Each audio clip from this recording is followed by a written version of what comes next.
Welcome back. Hey, everybody. Welcome back to the Chandie Speaks podcast. It's your girl, Chandie. I am back another week. I can't believe I'm still doing this meaningless podcast, but we're back another week recording live, kind of live. You guys will hear this tomorrow. Well, today. Today's tomorrow. But tomorrow's yesterday. Anywho, I'm here. I just smoked some weed. I just got off work. I just ended my day, so I'm a little delirious. Welcome back. Thanks for listening. It's your girl. It's me. Literally just got off work. What day is it? It's Tuesday. It's Tuesday. Of course it's Tuesday. So this podcast will be for Wednesday, per usual, the 26th of August. And today is the 25th, Tuesday the 25th. It's like a little bit after 8 o'clock in the morning, which means I don't really have much time to really record this podcast before it'll be unbearable from my van. I'm recording it from my van today. And yeah, I think the forecast is 96 today. It's like, yeah, it's going to be high 90s the rest of the week. So I don't really have that much time. Anyway, enough of the mumble jabbering. I work in the hospitality industry. I work in the hotel here in beautiful Sedona, Arizona. How are my levels? Hello? Mic check. And I work the night auditing position. I work overnight, 11 p.m. to 7 a.m. And Tuesdays is when I record this thing. So that's why I'm a little I'm sort of in the twilight zone, kind of ending my day while everyone's starting their day type shit. Well, while we're on the topic, in the neck of my woods, I don't know how relevant it is to the rest of the world, but I experienced since my last recording here in my realm of things, someone died at my hotel. I'm just going to throw it out there.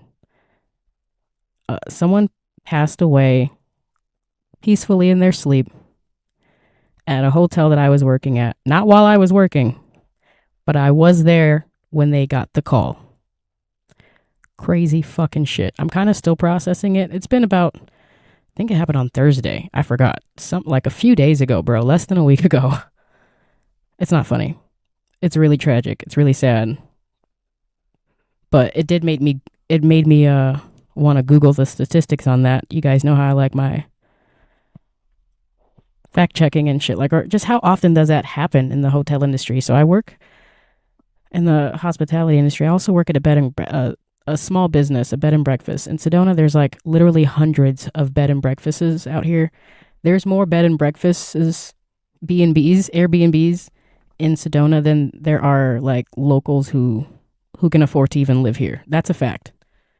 It's kind of gotten out of hand, I think. But I work at a bed and breakfast, one of the many bed and breakfasts in Sedona, and the owner of that bed and breakfast told me that she's been in the hospitality industry for 40 years. Okay. But that's just a part of the game. That's just a part of the fucking game. She goes, I can't tell you how many times that's happened to me. And oh my God. And in her years in working in the hotel. So it kind of tripped me out because I was literally there when the call came in to the front desk. I was filling up my water. It was later in the day. Bless their family. They came on vacation to one of the most beautiful destination spaces in America, and the man left home without his wife. So, did you guys know, because I just learned this right now, the common causes of death in hotels? So I just did a general Google search because I literally just remembered that happened. The guy stepped out of the room and then he came back and his wife was not moving, and then it was kind of crazy. It was kind of crazy to see all of it happening. The paramedics they tried to resuscitate her and they couldn't. So yeah. And refunded the guy his room. But damn, that's kind of fucked up. Yeah, he left there without his wife. Bless their hearts. So the common causes of death, I just did a general Google search on how often it happens in hotels and Airbnbs. And there's no official numbers, but it says natural causes is the common cause. Sudden medical emergencies like heart attacks, strokes, or aneurysms are among the most frequent reasons guests pass away in a room. Yeah, it felt like she passed away very peacefully. Maybe like something, Sedona was just like, I don't know, man. Sedona's kind of rehabilitating, I feel. I feel like it is. Like, it kind of pulls you in, and maybe it was just her time to go. Most definitely it was her time to go. Then the second highest reason is accidental overdoses. The Centers for Disease Control and Prevention reported at least, this is a crazy number. This is a crazy fucking number. I had no idea. Maybe it is. I don't know. If anyone's in the hotel or hospitality industry and you guys, you hear about stories like this all the time. This is my first year fully in it. I'm going to be a year at the bed and breakfast, like in a few more months. And I've only been at this hotel for like 3 months. So barely into it. But it says the Centers for Disease Control and Prevention reported at least 9,651 unintentional drug overdose deaths in the U.S. hotels and motels between 2022 and 2024. That's wild. I don't know if it seems like it's a wild number. 9,000 is a lot.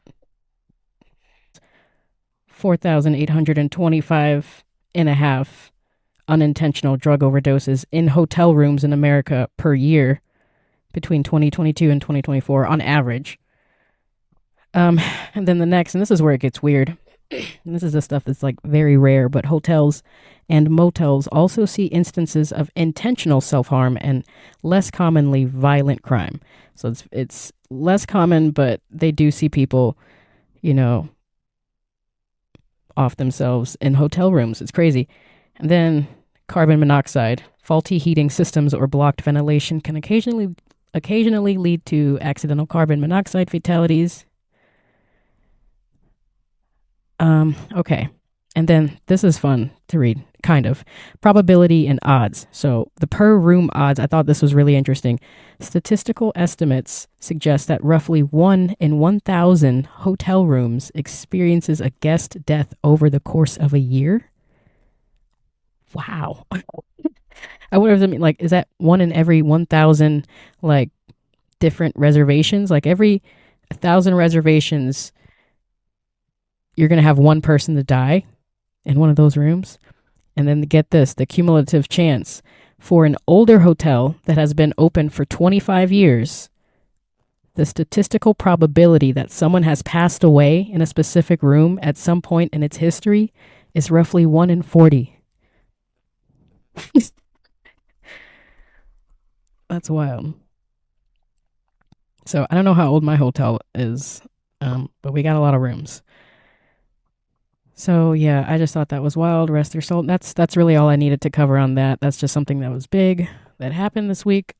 Still kind of processing it. What else? I'm just gonna move on. I took quite a few notes this week. Last week I did a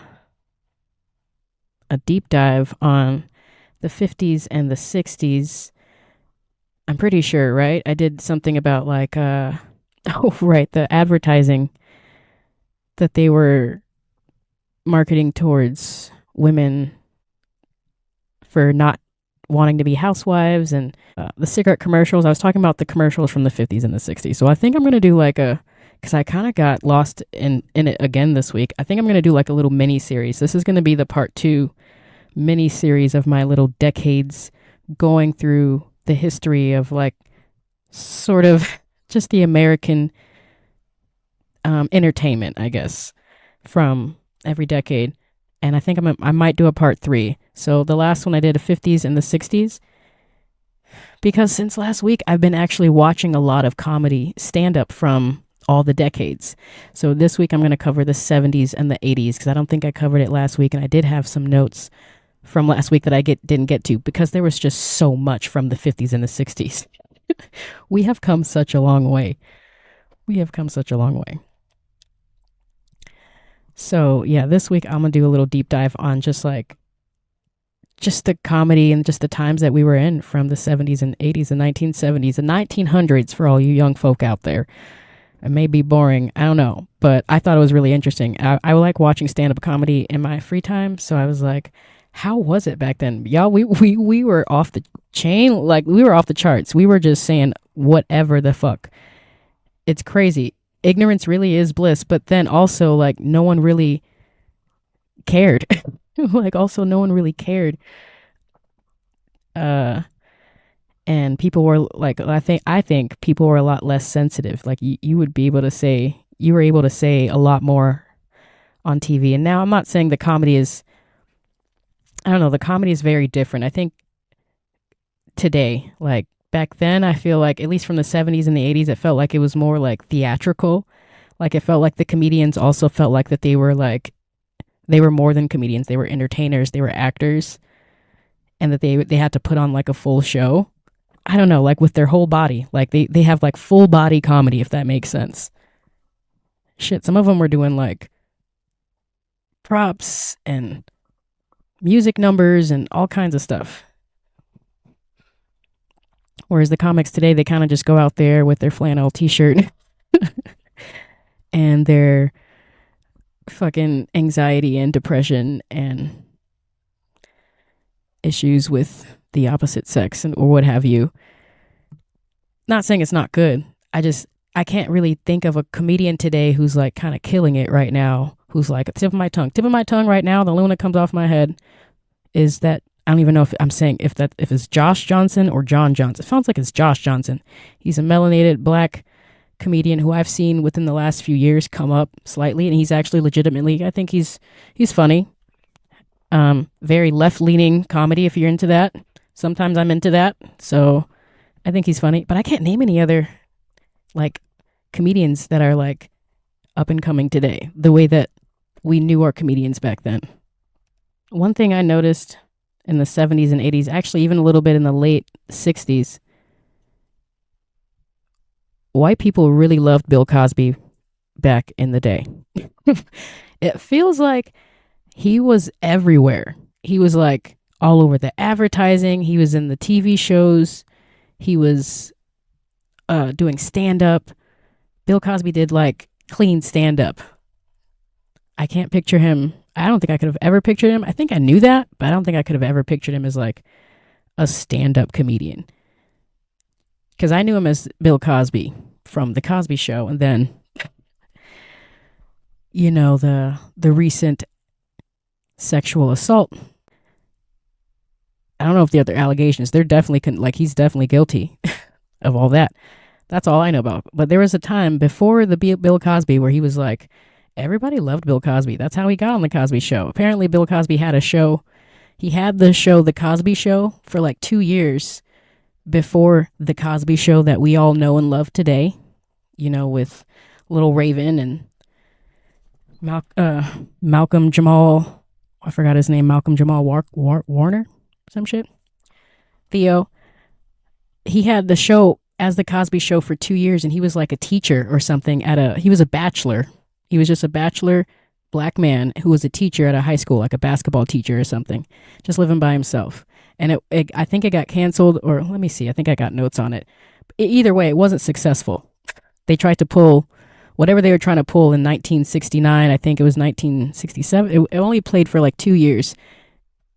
Bro, that Bill Cosby shit kind of goes deep. I kind of need to do like a quick deep dive on that shit because before we get into all his nasty shit, because I'm sure everybody knows about this is all news to me. I don't keep up with the news. The only reason why I know about all this stuff is because I was actually watching stand-up comedy, and I was just wondering, like, what made white people just love Bill Cosby so much? Okay, yeah. It was called The Bill Cosby Show. It ran from 1969 to 1971, and it marked the first time. This is the only historical significance. The only reason why I'm mentioning it, because it did mark the first time an African American starred in their own self-titled comedy series. He was the first one to do it, 1969, 1971. Even though the show was a failure, something with some disputes with NBC, I don't know what it was, but he played some guy named Chet, a bachelor and physical education teacher / athletic coach at a fictional high school in Los Angeles. The show was notable for not using a laugh track, a decision Cosby insisted upon because he believed viewers were intelligent enough to find the humor themselves. The series focused on warmth and real-life situations rather than standard joke after joke sitcom formulas. So maybe he was just trying to get too deep as a bachelor man, and people weren't trying to get that vibe from him in 1969 or 1971. I don't know. And I always think it's weird. I do think it's weird that there are laugh tracks. I always thought that shit was real, or at least I pretended that it was real. God, this fucking candle keeps dropping. I'm dropping shit all over my van. It's weird that they do have laugh tracks. It was a terrible show. But then that moved on to The Cosby Show, and that was a big hit. So I'm going to read The Cultural Reign of Bill Cosby. Okay. Quick read. Bill Cosby's immense popularity during the 1970s and 1980s was driven by his transition from a pioneering dramatic actor to a dominant force in family-friendly comedy. Actually, I don't want to read this, but there's another one that I did want to read, because we all know about Bill Cosby. This one, white audiences. White audiences embraced Bill Cosby. It's the architecture of Cosby's universal appeal. So white audiences embraced Bill Cosby during the 1970s and the 1980s, primarily because of his relatable, quote, raceless comedy style. And sidebar, I was watching a lot of 70s comedy stand-up. A lot of our great comedians, I know they would be considered today raunchy as fuck. They would never be caught dead on daytime like television. I get it. But a lot of our great comedians, really, of all time, kind of came from this era. And they had to go and push the envelope. They had to go out there and make comedy what it is able to be today. You know, even though everyone's tiptoeing around making certain jokes about certain groups of people. But, you know, I like that everyone was sort of aware kind of what to say and kind of what not to say. And even though no one sort of like said that you weren't allowed to say certain things, right? Because I remember one comedian was saying something about white guilt. I forget which one saying it, but they knew about white guilt back in the 70s and 60s. Like, that's not a new thing. I thought it's not a new fucking thing that we're just throwing around now. But they knew about it and they used it in their comedy, and it was funny back then. So the fact that they loved Bill Cosby because he did raceless comedy, they wanted to laugh with black people. They didn't want to laugh at black people, or maybe the other way around. I don't fucking know. They like, why do we have to bring race in it? Can we just get some comedy from a black guy? So he has a raceless comedy style. His status as a highly trusted brand spokesperson and his portrayal of a successful, non-stereotypical black family that did not challenge the racial status quo. So they were like, okay, we're happy to see a black, successful, non-stereotypical family because it's not threatening our hierarchy or our level in all this. They loved Bill Cosby. He was relatable and raceless. From the start of his career, Cosby consciously avoided the, quote, angry political comedy common among his peers, choosing instead to focus on universal stories about childhood and family. Okay, I'll go on. Just knowing what I know now. I did a quick, very vague... Here, I'll read a little bit more. Very vague Google search about all these sexual assault allegations. It's crazy. The shit goes back for years. And I was like, give me their names.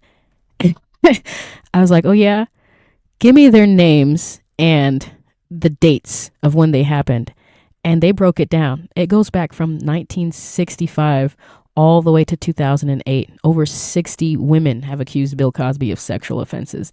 And I'm sorry that no amount of hippity-doo-dah, family-friendly, raceless comedy humor,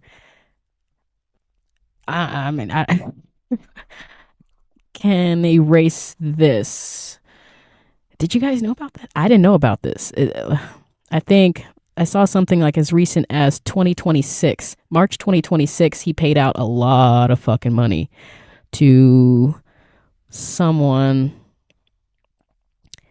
Should I read their names? Is this going to be one of those episodes? I don't even know if I want to read their names. It's a lot. It's a fucking lot.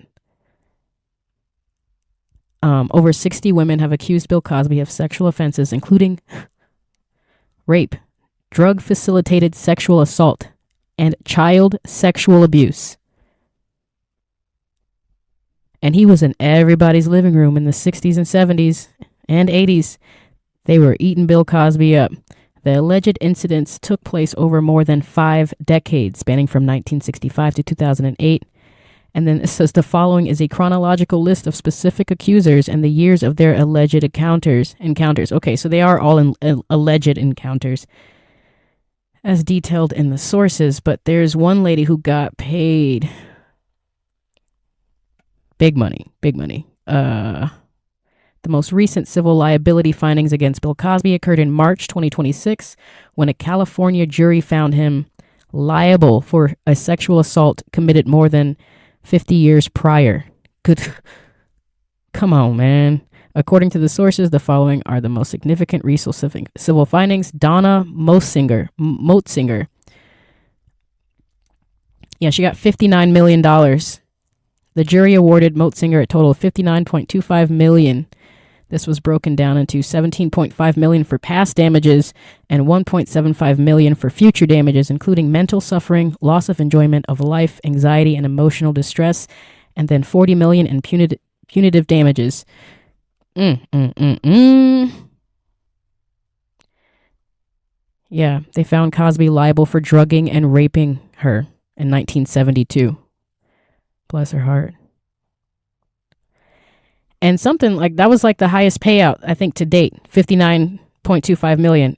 2022 was his last payout. He paid $500,000 to some other chick. Here it is right here. Well, back on Motsinger, what's her name? Donna Motsinger from 2026 this year. The judgment is noted as likely the largest award Cosby has been ordered to pay in a single case. Motsinger, who was a server at the time of the 1972 incident, first raised her allegations anonymously in 2005 as a potential witness in another case before filing her own lawsuit in 2023. Okay, and then Judy Hath was the last one. He paid $500,000 to back in June 2022 for, it says a different civil jury in Santa Monica ruled in favor of Judy Huth, who alleged that Cosby sexually abused her at the Playboy Mansion in 1975 when she was 15 or 16 years old.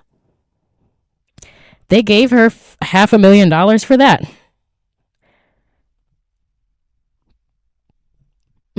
But the other, I feel like all these,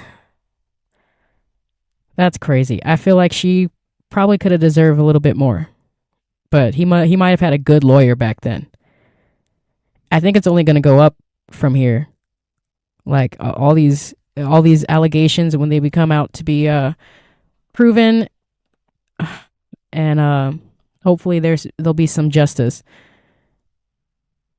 Bro's been fucking on everybody's TV and everybody's fridge and everybody's like hearts since the fucking. Remember when he did that show with the kids? That was weird. I don't think I ever liked that show. Kids Say the Darnest Things. I don't know if he was the original host for that show or if it was his idea or whatever, but I always thought it was a weird show, weird concept. It's weird.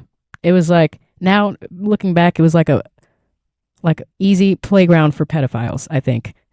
Like, listen to kids talk, kid talk on TV. different kids every day. Yeah, knowing what I know now, it feels like it was very predatorial. So, oh, Bill Cosby. All right, so that was the Bill Cosby segment of the fucking. Do I have any more? Um, yeah, he's got a lot of fucking shit on his thing. It's just crazy how here we are, like 50 fucking years later, and everything is coming out. And another 50 years, who's gonna come out with their fucking allegations? I feel like we know more now. We're doing better. I feel like if you know better, you do better. I feel like we've come a long way. Bitches aren't getting date raped. I would like to believe as often by fucking old creepy actors or whatever the hell he is, comedian, entertainers. I don't know. I don't fucking know. The 70s was a different time. The 70s and 80s was a different time. Saturday Night Live, actually, I don't even think I got notes on this, but I was doing so much diving, I can probably just go off my head right now. I'm pretty sure that Saturday Night Live premiered in 1970 motherfucking 1975. It was like the first episode of Saturday Night Live, and that, as much as I really, really don't like Saturday Night Live now because it's just too political, I believe, but it had to start somewhere, and Saturday Night Live actually sort of was a place where comedians sort of came to get noticed, and now all those people are like huge fucking stars now, or they're dead.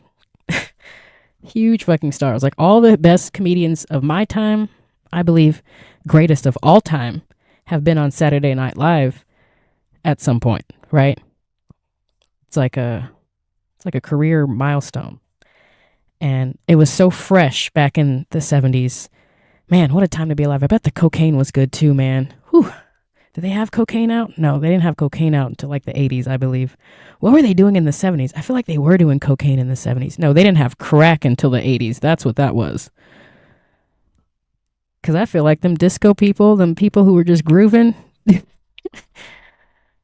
were just fucking grooving, man. Saturday Night Live was fun. A lot of those comedians I feel like had to be coked up. I mean, for the love of the art, some of your... I'm just saying, some of your best entertainers are probably on some kind of intoxicant. It's hot. Come on. But it was so fucking wild during that time. It was so wild because just how much everything's changed. Like for me growing up, I remember it was so fresh and new, like the raunchiness that some comedians took it to. It was so brand new and just out there that we weren't allowed to watch it, right? And that's just kids. But we've watched stuff with bad words in it before. Okay, my mom swore at us a lot.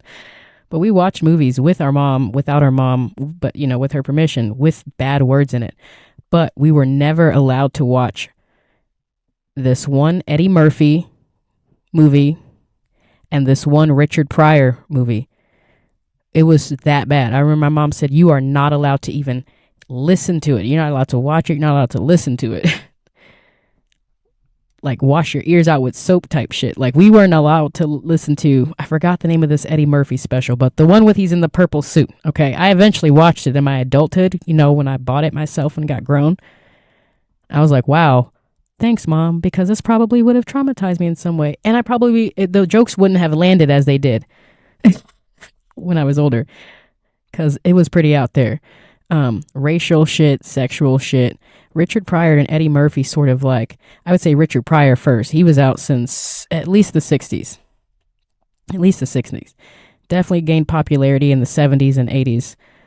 And Eddie Murphy was basically right on this coattail with like, these are the people you go to. I feel like in a way that they kind of bridged the gap. They were like, we need to bring our real life to comedy. We need to bring the black culture to comedy, because they were talking about things that non-melanated people or white people just couldn't talk about. And they really wouldn't understand it. But it was funny. There's this one skit on Saturday Night Live. All the old heads. This is a nice nostalgic episode. This is the 70s and 80s. I feel like I was born in the wrong decade. If I wanted to be born in any decade, it would definitely have been like, I wanted to be born in the 70s so that I can be an 80s kid. You know what I mean? I feel like I should have been out. And I don't know, maybe it's because my mom grew up during that time. So it's what I listened to. Back in the day, we didn't have the internet to like form our own identity. You know, our part of our identity came from the people that were closest to us, and you were closest to your parents and your family. So that's who you basically were until you went out to school and started making friends outside of your family. So we didn't have fast traveling information like we do now with the trends.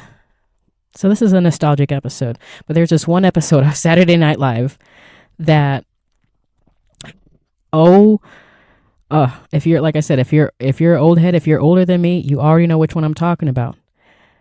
But let me give you some of this. I'm just going off memory because I have a little article about it, how this specific Saturday Night Live episode sort of changed the trajectory of everything. With comedy, with race, with everything. It was Richard Pryor and Chevy. I don't know if it's Chevy or Chevy, but you know, the Chevy, the guy, the funny guy. Chevy Chase is like 100 years old. He's fucking hilarious. He was always funny. I always thought he's kind of corny in those like family vacation movies, but he's always kind of hit it, dude. He's only like 83. He's still alive and kicking. R.I.P. to Richard Pryor. But they were doing this like word association thing, and I feel like if anyone was gonna do it, basically, long story short, Chevy Chase dropped a hard R on television. Saturday Night Live. I immediately bust out laughing. If anyone was gonna drop a hard R on television, it was gonna be Chevy Chase. And Richard Pryor sort of co-signing on it. He was like, they were going back and forth with basically very racial slurs. I'm not gonna repeat them. It's a very famous episode, but it was my first time ever discovering it. People are still watching it today. People are still like watching videos from that skit early on. This was like 1977, I believe. Yeah, so let me just read this. The word association sketch featuring Richard Pryor and Chevy Chase aired on December 13th, 1975, during the 7th episode of Saturday Night Live's first season. The skit is widely regarded as one of the edgiest and most dangerous moments in the show's history. This could have killed them, you guys. There could have been no Saturday Night Live if this didn't... It was perfectly executed. I'm still laughing about it, just thinking about it, because I'm like, yeah, I'm glad you guys didn't get like a Jim Carrey up there. I kind of would have been annoyed if Jim Carrey was the one who got elected to drop hard R on fucking national television. It had to be Chevy Chase. He's old as fuck. He's a fucking dinosaur. He's a hilarious dinosaur. Bless his heart. But this could have killed them. The sketch is set in a drab office where an interviewer, played by Chase, conducts a psychological test on the job applicant, Mr. Wilson, played by Pryor.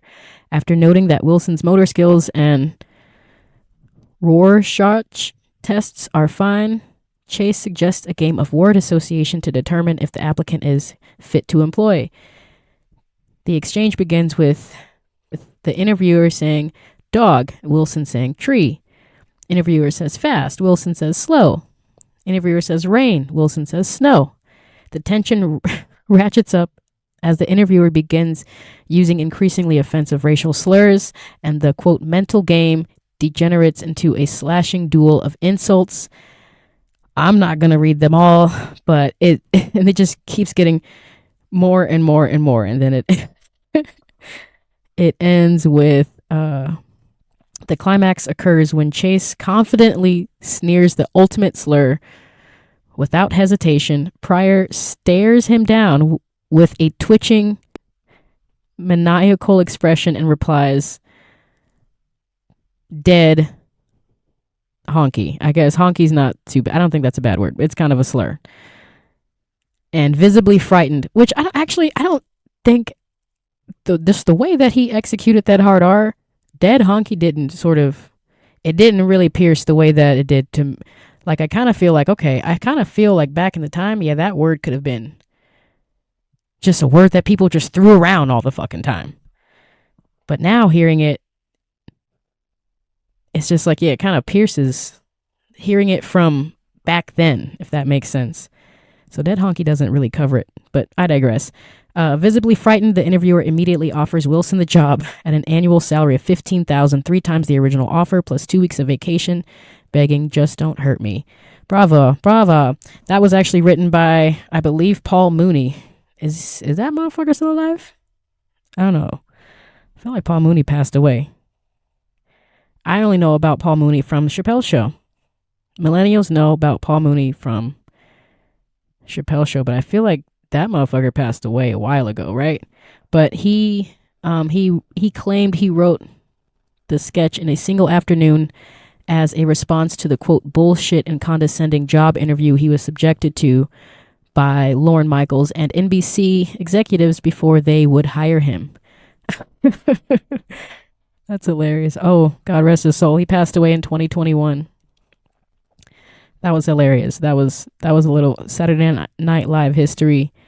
Eddie Murphy was crazy back then. Comedy was like,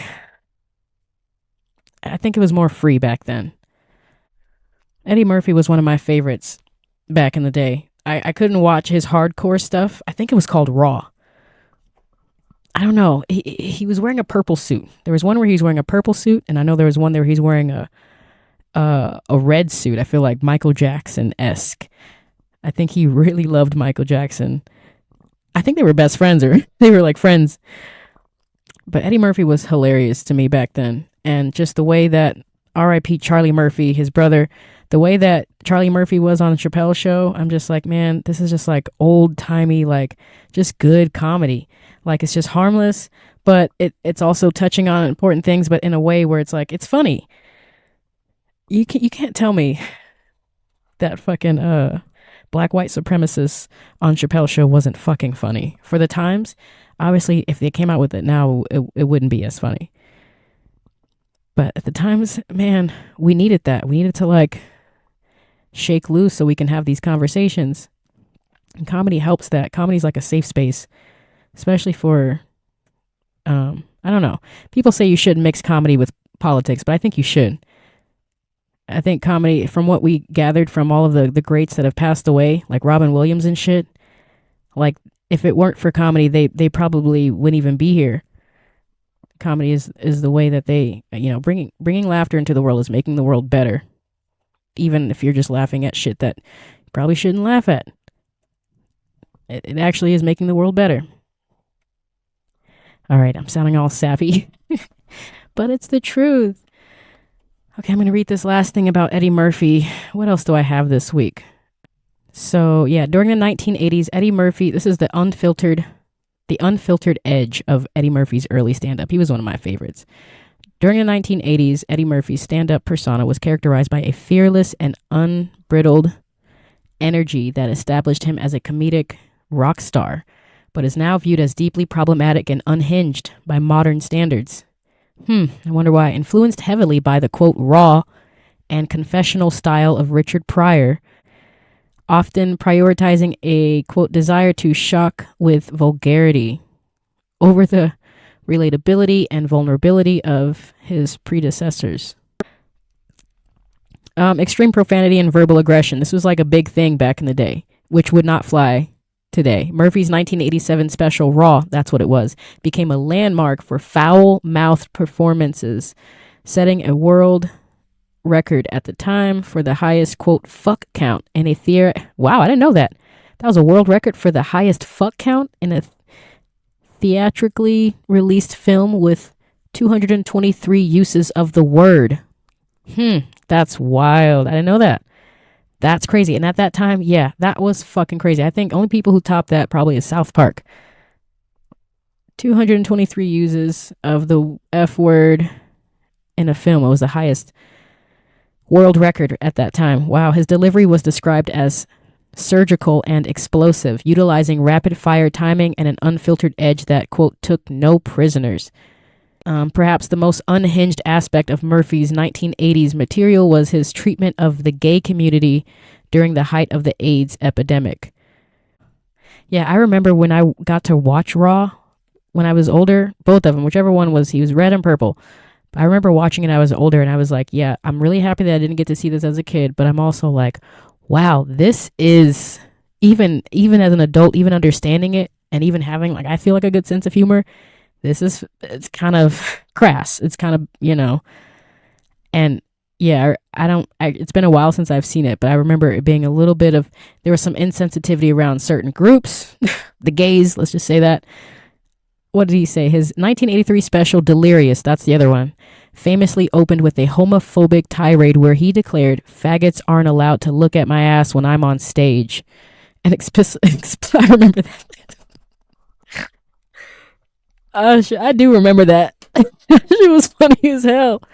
Back then, it was funny as hell. But I was like, wow, he said it.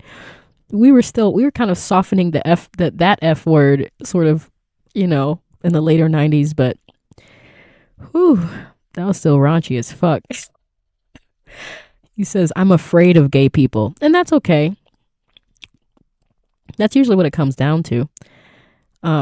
AIDS humor. He frequently joked about the dangers of women kissing gay friends and going home with AIDS on their lips. Quote, "with AIDS on their lips" material he later admitted made him cringe, and for which he issued a formal apology in 1996. Oh, bless his heart. His misogyny and relationship cynicism. In his stand-up, Murphy espoused a, quote, "dark cynicism regarding women, marriage, and sex, which he viewed as a series of transactional power dynamics." Here we go. The pussy trap. In Raw, he warned men to avoid the, quote, "pussy trap" and expressed paranoia regarding financial ruin through marriage, infamously concluding that, quote, "no pussy is worth $150 million. I mean, that's just kind of what dudes are going through. That's just, I feel like that can be relatable to at least rich men, who have things to lose, men with assets. I don't think that would have been raunchy back then, but maybe his delivery, probably would have been just considered crazy back then. To say pussy trap. Global stereotypes. He mocked American women for being materialistic, quote, "salad eating bitches." Well, I could just say it right now. "Oh, salad eating bitches." Can't say it in his voice.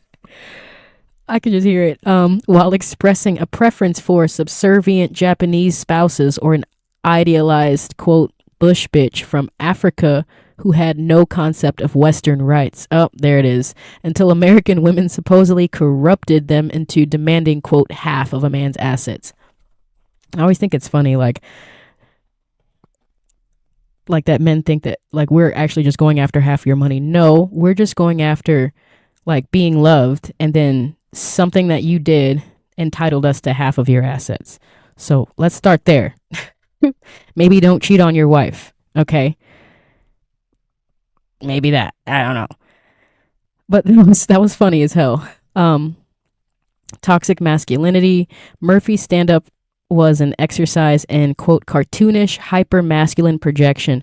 I think I remember this one. I forget which one, but there was this one scene where he was, swinging around the microphone. It was I think the skit went, oh my God, I'm going off of memory, digging this up from the archives of my memory. I'm pretty sure he went on vacation, or no, his girlfriend or his wife went on vacation, and, some fucking guy with a big ass dick was swinging his dick around, trying to get his girlfriend to come home with him or something, and he was swinging the microphone around like it was his dick. It was hilarious. I remember that. Hold on, let me see if it's in there. I can't find it in this right quick, but okay. He said Murphy's stand-up was an exercise in, quote, cartoonish, hyper-masculine projection, where he frequently bragged about his, quote, sexual prime and dick size.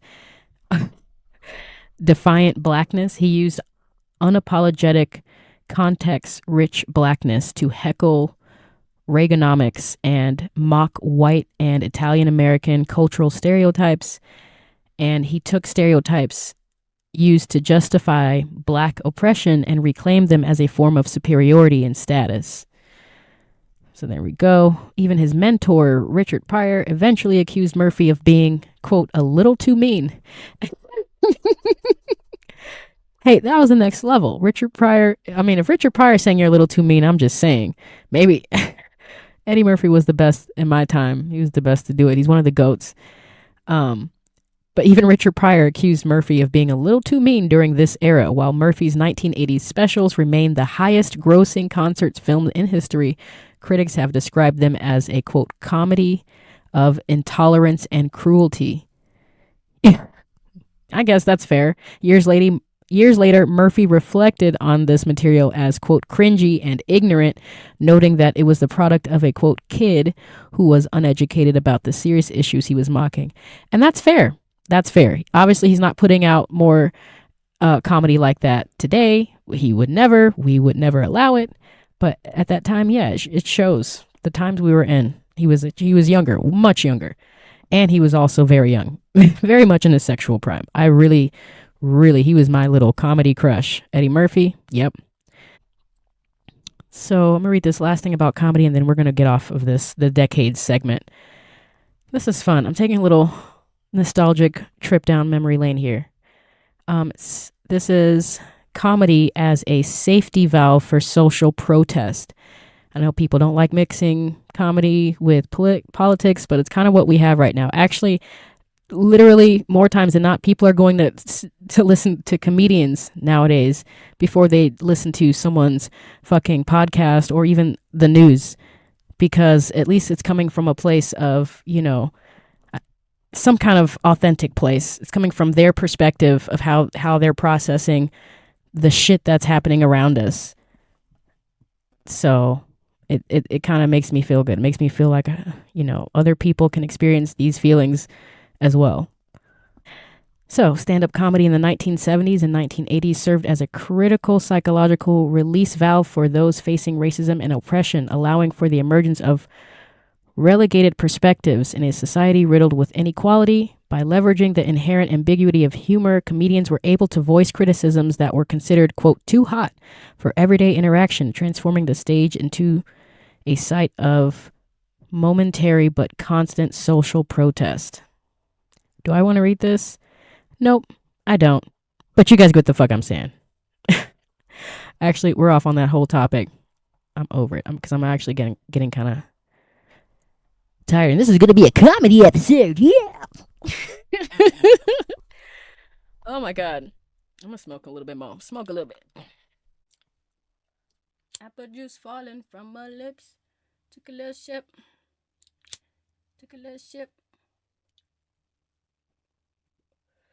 Bitches, come and go.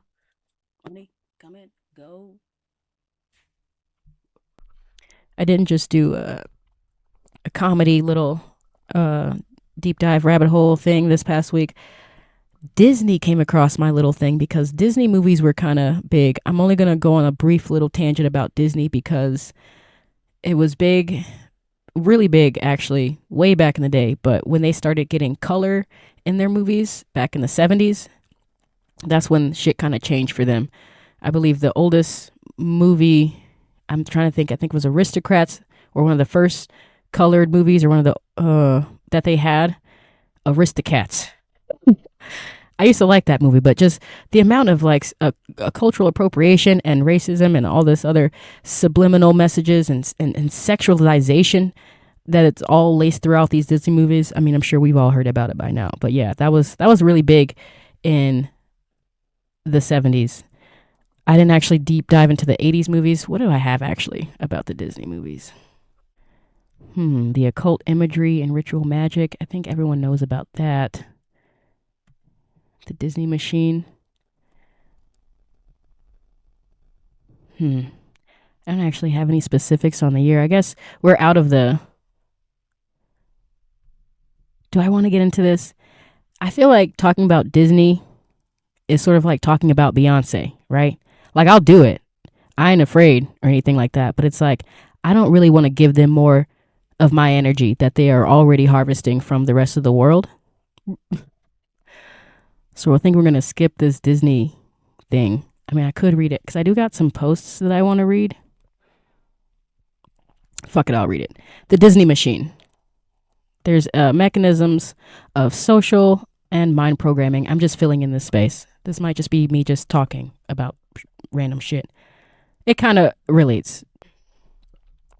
Okay, story time. The sources describe cultural and hypnotic social programming in Disney movies through various lenses ranging from sociological marketing strategies and gender socialization and theological critiques and conspiratorial claims of mind control. Oh, I don't think, yeah, this is one of those things that's sort of, I don't really want to give this more energy.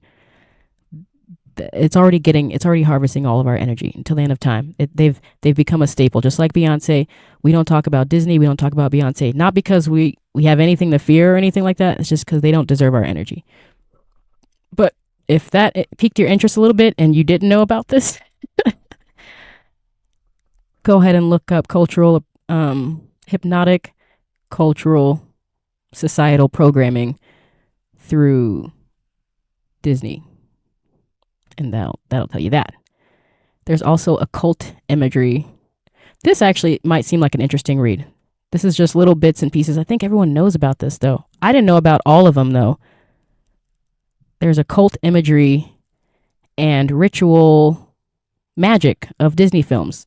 So it says the sources provide numerous specific examples of what various critics and theorists describe as hidden or explicit occult messages and themes within Disney films. Okay, these I just want to read through them because I want to see, like, maybe these are just from a bunch of paranoid people, or maybe there's something there. Maybe we're just seeing things that's not there, or maybe we are seeing things that are there. I didn't know about a lot of this stuff before I started digging. So it says these range from the use of specific incantations and ritual magic to necromancy and nature worship. Awesome. Okay, witchcraft, sorcery, and rituals. This is the basics, right? We all know about this in Disney movies, right? It says movies frequently depict magical practices that are characterized in the sources as occult in nature. Yeah, this is all Snow White and the Seven Dwarfs. Yeah. Duh. Maybe people don't know about this. The film is described as a, quote, occult masterpiece, specifically pointing to the evil queen summoning of the magic mirror, a tool for divination. The queen also recites a detailed spell for her transformation using ingredients like mummy dust and finishing it with a thunderbolt, noted by some as an occult symbol.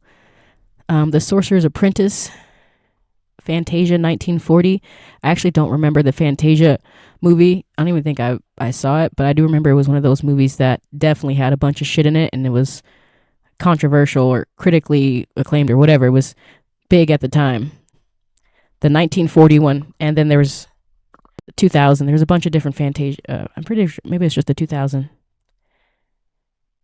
But they said there, Mickey Mouse acts as an apprentice to a sorcerer attempting to gain, quote, complete control of the earth and the elements. The sources claim this segment was used as a foundation for building internal imagery in trauma-based mind control using coordinated color and music. They didn't even have fucking color back then. Tangled in 2010, Mother Gothel is a practitioner of witchcraft who uses a specific, quote, healing incantation, flower, gleam, and glow to stay young. Some critics argue this promotes a, quote, 𝘲𝙬 design that rejects a traditional biblical view of creation. I don't know about Turning Red, 20 and 22. Oh, Encanto. I remember Encanto. Yeah, that was definitely an occult. It's all over the place, you guys. Now I sound like a fucking Karen. Mulan? It was a Mulan? How? Oh, yeah, of course. I mean, see, we call that like ancient. The film prominently features a family temple where Mulan's family prayers to and venerates their ancestors who are seen coming to life and discuss family affairs. I mean, is that really occultic? I mean, that's, I guess some people see that. I thought that was like kind of like ancestral. That's like kind of, I mean, we are magic, bro. Pocahontas, it's there too. Nature worship. Moana. The Lion King. Simba interacts with the spirit of his dead father. It's all over the place. Frozen 2. With the nature worship. Demonic imagery. The Baphomet resemblance? Some theorists claim the Beauty and the Beast and the Beast, yep, was designed to resemble the Baphomet, an occult deity associated. Okay, but I feel like you guys are digging with that one, though. Beauty and the Beast was a terrible fucking story when you think about it. Some other content creator I saw on Instagram already did a deep dive on why that movie's just a bad movie. They're all bad movies, like in the plot. The whole plot's bad, but also the occult and demonic imagery and all this other blase stuff. The 666 logo. I don't really care about any of this shit. Okay. Moving on. It's there, if you guys didn't know. So just watch what you see. Make sure you protect yourselves.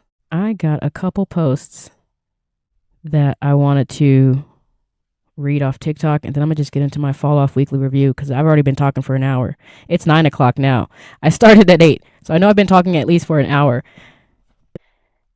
Honestly, in the light of all of my decades diving, all the last 3 posts that I made are sort of on topic. So I'm going to just go with, I feel like the oldest one. The oldest one. Now this one, I don't even actually know. It's about a week ago. Yeah, I made this post a week ago. In the last week, I've made 3 different posts sort of revolving around the 50s and the 60s with women and gender roles and rights and blah, blah, blah. You know, poking the bear on TikTok as I usually do. This one actually, I posted it a week ago. It was the most popular one of the 3. It has over, at this time right now, 1,700 views, 196, almost 200 loves or likes, 91 comments. Pretty popular posts relatively to all my other posts on TikTok. If you're not already following me, Chandie Speaks, I'm everywhere. Chandie Speaks. YouTube, TikTok, Facebook, Instagram, Spotify. But the post says, "We are the first generation of women who are free to date men solely for their character, and most women choose to be single." Now that quote, not even going to take credit for it. I saw that quote posted somewhere else, and I did what we all do on social media, and I just copied it and I put it on my fucking post. That's it. It was a pretty, I guess, fairly fresh perspective because it's still getting comments on it right now. I don't know how did I feel about it? Well, I don't actually confirm. I didn't confirm if we are the first generation of women who are free to date men solely for their character. Because I think in the last episode, I feel like I looked up something about women always being able to get divorced. Women were always able to get divorced, but certain things that women weren't allowed to do. And I think that was just sort of like depending on where you were. Like you were allowed to not be with a man, but it would be harder for you to not be with a man because you weren't granted basic things like bank accounts, I think, or I'm just spitballing here. I'm pretty sure that's what it was. Like we were always able to get divorced, but why would we get divorced if we can't even legally provide for ourselves? You know, I think most women wanted to get divorced and they were going crazy and they were given tranquilizers because people were like, why wouldn't you want someone to take care of you? Shit like that, even though they're kind of taking care of them. So yeah, I don't think we were the first generation of women who were just like, yeah, we can date you because maybe that's the part that's true. We can date you without having to date you. We don't have to date you. It's a choice for us to be with you because we can provide for ourselves and we're still choosing to be single. So I think, obviously, this was right before, I know I said last week I was going to stop making all these divisive posts. This is a week ago when I made this post. That's sort of divisive. Are my other posts? I don't know. Or, like where they sort of split and make these gender wars and shit like that. Hey, it is what it is. I think this is just the last few posts that I have coming out the chamber that I'm obviously poking at the men who, from what I'm saying in this post, like we don't really like being around you. We can choose if we want to be around you and we choose to be by ourselves. So 91 comments. I'm not going to read all of them, but it's a public post. You can go check out the comments if you want. User 2876 with like 20 other numbers that I'm not going to read says, a person who's happy being alone doesn't need to brag about it. And I think I read the comments, if they could load right now. I think that somebody said, like, well, how come someone who's happy in a relationship gets to brag about it or something like that? Such a double standard with single people, happy single people. But he says, or they say, a person who's happy being alone doesn't need to brag about it. And then 𝘾𝙤𝙤𝙧𝙙 says, so if someone is happily married, that equals bragging rights. And if someone is happily single, then hush. And I like that. And some other people chime in at that point. Topher Daniels, people were kind of mad. Mostly men. Sorry, but not really sorry. Topher Daniels says, do happily married people make it a habit of posting about how happy they are? And they do. 𝘾𝙤𝙤𝙧𝙙 replies, yeah, no happy families pop up on your FYP, and I'm happy for them. It's not like happy single people are bragging. I love love, but I'm also happy single. If I fall in love, great. If not, also great. Topher Daniels responds, sounds to me like you're lonely and coping poorly. What? These people are really, maybe they're super projecting on each other. I never like get into it on comments like with these kind of people. Maybe eventually I will, but it's kind of, you get yourself in a little Vindaloop of ignorance, kind of. Jackson Crow writes, women choose the standards of status. Status, and 𝘾𝙤𝙤𝙧𝙙, who's all over this post, bless her heart, 66, she says, status, women choose peace. But that goes back to, how women, their power is basically being liked by everyone, and men actually go for actual power. At least they should. GFL responds to 𝘾𝙤𝙤𝙧𝙙 saying, men get confused when they're actually attracted to other men. That's why his comment misses the mark so hard. Okay, these are kind of ignorant. Not every man who disagrees with you is gay, but there's a lot of homoerotic behavior in the male community. It doesn't mean they're gay, though. Let's see. General Zod said it's not the first generation, and then this user 3935 with a bunch of other numbers says it is the most aware, outspoken generation that sees men for exactly who they are. They don't make the mistake of trying to change them. General Zod responds, you mean women have always been materialistic? Yeah, they go back and forth. I created a little post that divides the men and the women, and I'm not too proud of it. I'm like, this used to be like a younger version of myself earlier this year. Was very entertained. I'm still kind of entertained by it, as long as it's starting a conversation. I just don't like the way I'm starting a conversation. It's kind of cheap. It's kind of like a fallback at this point. It's so easy. Are there any good comments out of 90 good comments? Because we've already talked about this. I'm just going to rush through a bunch of comments. How about that? Bob Caveman says, because it used to be money or what? Don't know what he means by that. 41st Soldier says, and yet you have sex with them anyway. Whoa. No one liked that, but he had 31 replies to that. And yet you have sex with them anyway. Shots fired.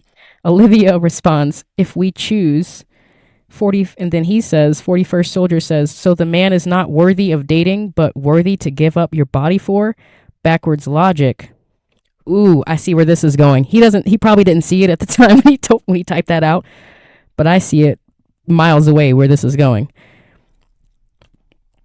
Flash Clan responds to them saying, yeah, so bro, these are societal standards. In reality, we were put on this earth to have sex, have kids, and die. Everything else we made up, like marriage and relationships. Body counts, we made it all up. Bits responds to them as well, saying, y'all use it all the fucking time. Pew, pew. And now you're being a whiny ass pussy about it? Fuck off. See, women always like to say that, and it's not that I don't agree with their pain, my pain, me specifically. I know I've been in that position still, where I feel like I should start doing what men be doing, but I can't. We can't be doing that. It sounds nice, like sort of in theory, like typing it out probably is like, yeah, fuck you guys for anything but your money and your body or something like that. We don't care about you as a person. But we, like, that's what men do. We're not men. Men are able to just go fuck 20 bitches and get them all pregnant in the same day. It's a difference. As much as I want to, like, try and even it out, that's not how we're going to even it out. But I get where, I knew that's where it was going. Well, you guys do it to us. Yeah. And we don't like it, do we? So let's not add more hurt and pain into the world. And it's also kind of stupid. I mean, having multiple sexual partners, especially if you're going around busting in them all day. Men are kind of reckless out here anyway. We should we should definitely be very cautious when we're sleeping around with these guys. Just saying. Extra cautious. Because they don't really care. We are not men. We are women. Okay, and then other people start chiming in on that guy's comment. Piper says, the Bible says, let he who is without sin cast the first stone. Don't judge people for doing things you've done. They're not hurting anyone. Mind your business. So, yeah, a lot of people just pissed off and sat on this post. I don't like that. It was like just right in the gate, just trying to start a fight. And it started it. Michael Walker 736 says, and y'all still need him to make more money?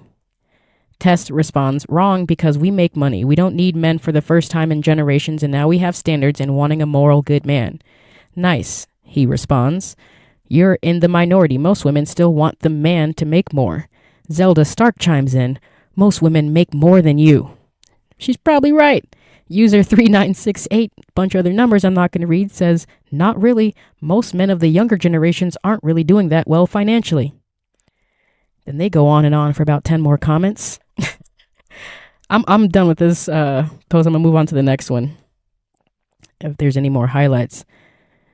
This person, Jaxper, I don't actually think this person is following me, but they fucking... I do not like people who just comment on my pages. You, like, read all my posts, you stalk my page, but you don't give me a follow. I don't even think they like the posts. They don't like the posts. They don't follow the page. They just go in and give their unsolicited 2 cents. So, I'm going to read from one of those people, Jack Spurks. I know I've seen that name in a profile picture before, but I know they're not following me. Women have come a long way being able to have a job, bank account, etc. And now women are being homeowners, getting higher education and going into many... What bitches? Who have homeowners? I'm sorry. I get what they're trying to say. Let me just finish. Like, no one owns a home. And really, as far as the more women I come across now who quote own their homes, they're widows. Okay, so there's that. Anyway, I digress. They're getting higher education and going into many different fields. I think it's great that everyone has equal opportunities, as it should be. Not every man wants to be traditional. Some people want to be power couples, have no children and travel. Some men want to be stay-at-home dads and like to cook. Some women want to be the breadwinners and have a good man to come home to. I don't know why people are so afraid of everyone having the same opportunities. I'm going to read one more comment from Mahawk. It's a long one. Mahawk25, and then I'm over this. Welcome to how it's been for men for a long time of rejection. Also on top of that, the hate and blame all men for the small percentage of bad men with the bear versus man. Oh, womp womp. Women screaming creep and sexual assault for a man just saying hi if he's not attractive to her. Fair. You strong, independent women that don't need no man. Men are finding have more money and peace without the drama and chaos that women bring. Men also seeing online women just stringing men on to get a free night out on man's expense. Seeing online how many women have rosters and cheat regularly. Enjoy your single life. I won't give an American woman chance anymore. Once I set up good enough, I'd be going overseas where the majority of women know to be loyal, respectful, and a loving wife and partner. This mindset in women in America is the rarity. And then Raven 1642 says, I pray to God that you keep your promise. I think that was just sarcasm because, yeah, everything, we're all reflecting each other back at each other. All their problems are basically our problems and vice versa. Like men cheat regularly. Statistically speaking, men cheat all the fucking time. But, and get used. They use women for sex, okay? So it's just it's a hurt people cycle of abuse, and I'm over that. Let me get to the next post. Here, I thought this was going to be a short one. It's going to be a kind of a longer one today. I just don't want these notes to roll over into next week. I'm just going to read these 2 more posts and then my J. Cole Fall Off Weekly Review. This post I made 5 days ago. And it's not an opinion, it's a fact. And this was after my little dive on the 50s and 60s. It says, in the 1950s and 60s, doctors prescribed women tranquilizers, claiming that women who weren't happy being housewives were, quote, mentally retarded. It's got like 500 views, 30 likes, only 8 comments on it. It's not nearly as popping as the other one, but 30 likes is pretty big. People are still liking it today, as recent as today. So I'm just going to read these comments. Hannah writes, yeah, exactly. We have to start compensating homemakers. Hold on, let me just read the post again because I'm brain farting right now. I'm kind of tired. If women... Oh, I'm reading the whole wrong post. I was like, wait a minute, what? Okay. That's the next post. I'm brain farting. Fucking tired. In the 1950s and 1960s, doctors prescribed women tranquilizers, claiming that women who weren't happy being housewives were mentally retarded. This one actually has over 600 views. It was posted 5 days ago. And I'm going to read the comments. First comment, John'll77 says, I mean, if my job was to cook and clean, take care of finances, do the shopping, and I was taken well care of, I'd be happy as a clam in a wet cornfield. Parentheses, I do all that and still run multi-million-dollar projects, I call cap, on site for a large-scale industrial and commercial mechanical contractor. A lot of word spaghetti. They went in on this guy. Because I'm not actually, at this point, I know it wasn't divisive, but it was still trying to poke at something. It was poking at the patriarchy, I believe, because that was a fact. Doctors prescribed women who were not happy being housewives and doing all the chores and the taking care of the kids, all that stuff in the home. They called them mentally retarded, amongst other things. Okay. They were advertising mostly to women because women stayed at home, handled the finances or whatever. Women stayed at home to gather all the programming. And they were teaching us how to be women for men. Not us as in me, because I was not born during that time, but womankind, the women gender as a whole. That's what they were teaching us to be good women for men. That's just a fact. So this was just pointing out how far we've come, if anything, and the patriarchy. And some people are kind of mad that I'm pointing it out, essentially, because you can't be mad that it happened because it did. Or you can't be mad at me for pointing out that it happened. You know what I mean? Unless you got some shit. So John, I'm going to reread what he said, and I'm going to read the responses to his comment. Bless his heart. He says, I mean, if my job was to cook and clean, take care of finances, do the shopping, and I was taken well care of, I'd be happy as a clam in a wet cornfield. I do all that and still run a multi-million-dollar projects on site for a large-scale industrial and commercial mechanical contractor. Bob? Jodo Josh, I don't know if it's a male or female, but they wrote, fine, let's switch roles then. The next comment after that, which I liked, was from a user named 252525. They said, but then you had to fuck a man that looks like you, John. Fair. They keep going. Tasha Love says, so you'd be happy to give up the identity you love to brag about online? Peachy Siren writes, I do all that but have external validation and enjoyment from a job outside the home. You almost had it, John. And I like that comment too, because yeah, he said he started off with like, if I had to do what women do, I'd be happy as a clam. But then he went on and tried to flex something by saying, oh, I'd be happy as a clam doing what women do and doing what I do, because that's the difference. You almost fucking had it. You almost had it. Shelby says, Shelby K559 responds to John saying, don't forget you'd have no access to the household money beyond what you're given for household expenses. Every purchase outside of that, you have to ask permission. I don't know. Actually, 50s and 60s, maybe it was like that. I don't know.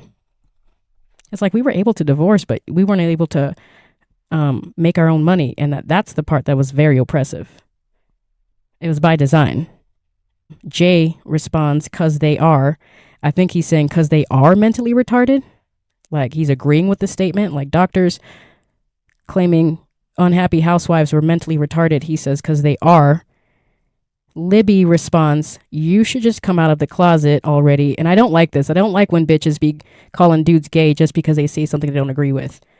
Like try and understand, at the very least, try and understand or just ignore him. Because but don't lash out. It's like when they go for our looks or whatever. I don't fucking know. It's just it's kind of weak. We can do better than that. He's not gay. Maybe he is. There's a lot of DLs out here, but anyway. Libby says, "You should just come out of the closet already. Find your happiness, dude. You clearly hate women, so please go find the man of your dreams." Like, maybe he does hate women, going off of what they said, because they are mentally retarded if they don't want to be housewives. And maybe he could have said that, like, going off of this is saying that you clearly hate women, but don't call him gay. He responds, Jay responds, "If being gay isn't a derogatory state, why are you attempting to use it as a shaming tactic?" Touche. "Just because I don't like the infantile behavior of most women doesn't mean that I don't love women. I just expect better from them than you do yourself. Raise your own standards of behavior there, dear." And maybe he could have just said that instead of saying that we're mentally retarded. Libby responds, "No shame, but if you don't like women, leave them alone. Stop choosing a body you want to fuck, but treat the human like garbage. It's exhausting, and women do not want it or have to tolerate it. And if you attracted to women, well, damn, learn how to be a good person then." And that's the end of that. Very short post. I was in a really talkative mood today because I didn't realize I've been talking for over an hour. So I'm just going to skip that last post and go straight into my J. Cole Fall Off Weekly review. If you're not a hip hop fan, not a J. Cole fan, this is the end of the podcast. Thanks for listening. Thanks for stopping by. Like, share, subscribe. Don't hit that like button. My notes will load. I don't think I have many stats, notes, J. Cole related. Okay, in my notes because my computer's going slow. I think the biggest news this past week was there's this little girl, probably like between 8 and 10 years old. Maybe she was 10. She went bar for bar with J. Cole on Johnny P's Caddy on the song that he goes bar for bar. J. Cole has been super fucking legendary this entire tour. The whole rollout of the tour is fucking legendary. Okay, he really is one of the greatest of all time, in my opinion. It really should be a universal opinion. But yeah, he's been going bar for bar, every show, every city, same song, and people have been like going bar, just living out that's an awesome experience. This girl was 10 years old and she went bar for bar. I'll give it to her. She went bar for bar. I'm pretty sure her name is Hannah Atlanta on TikTok. I think she's Hannah Atlanta on TikTok. And I went and checked out this girl, and she actually does a lot of, this is where it kind of, I'm kind of on the fence, okay? Like, my humanness is like, wow, what a beautiful thing. But my blackness wants to be like, okay, I don't know. I'll give her, like, I just talked about this a few episodes back, so I'm kind of sounding like a hypocrite right now when I say, like, I don't know how I feel about the little girl making her whole, TikTok identity about basically rapping, meeting rappers, specifically black rappers, and not dropping the N-word. I don't care, really, kind of. But at the same time, I'm like, that's your whole thing. It's going around. I don't know. You got to start somewhere. She's a 10-year-old girl, so I'm not going to come down on her. But before I learned all that, I thought it was really fucking cool that she did go bar for bar, and she was very respectful while she did it. And she was sitting on the shoulders of, I'm assuming, her father or some person who's in charge of taking care of her. He's a tall melanated man who put her on her shoulders, and she rapped Johnny P's Caddy with J. Cole. It's kind of legendary. Pretty fucking cool. I thought that was pretty cool. Hannah Atlanta. and my notes are not loading, so it's probably not even meant to be. So I'm just going to go ahead and list out my listening stats for the week. I'm really excited about the show. I'm getting really tired. You can hear it in my voice now. Oh my God. Let me get some water. I gotta go to sleep. I go see J. Cole in 2 weeks. 16 days. I got my tickets. I got my tickets on pre-sale for Phoenix, September 10th. I got a shuttle bus that's picking me up from Sedona and driving me 2.5 hours into the fucking desert on a Thursday. And I'm going to go see one of the fucking goats live. And I really fucking hope and pray that I can just get one of my dollar bills signed from the goat. And I'll just be so happy. So I've been brushing up. Not even brushing up. I've just been really listening to mostly the set list songs. I've been listening to, the usual. I listen to the Fall Off every day. I've listened to it every day since it's dropped. And I also have like a playlist that has only, there's a fucking mosquito in here. It's flying around. Trying to eat me. I have a playlist that's only J. Cole and Drake songs, and it's like 17 hours long or some shit. And it's mostly J. Cole, and I listen to that too. But I've been really honing in on the songs that I know that are going to be on the set list, specifically 39 Intro. So I'm interested to see where 39 Intro falls on my list of listening this week, and where Bombs in the Ville comes in, because those are the two songs that I know I'm about to go crazy for. I don't care. I'm going to go crazy for them at the show. Cannot wait. So today is August 25th. Damn, I've been talking for a long ass time. Tired as hell. Now all the internet's not fucking working. I'll pause it until it comes in. Oh yeah, as soon as I say I'm gonna pause it, then it pops in. See? You just gotta surrender. So today is August 25th. So I'm gonna read my stats for August 17th through August 23rd. Listen to 2,687 minutes that week. Top 5 artists for August 17th through 23rd. Pretty much the exact same that it's been for the last few weeks now. Number 1 is J. Cole, 3 weeks at number 1 here. Drake at number 2.